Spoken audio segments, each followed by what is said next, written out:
Selling your car privately? Here's what you need to know. As the seller, you'll need to gather and fill out some documents. You'll need a certificate of title, an odometer statement if the car is less than 10 years old, and you might need a rebuilt from salvage disclosure if the car has sustained enough damage in the past. After you have a serious buyer, the next step is to fill out a bill of sale.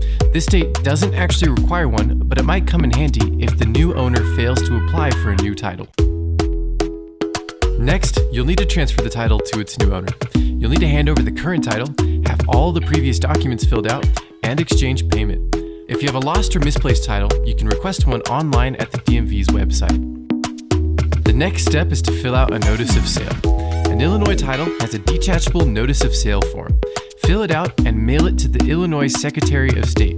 This document removes you from liability in case the car is involved in any sort of legal trouble in the future. Once you've handed over the title, you'll need to hang on to your old license plates.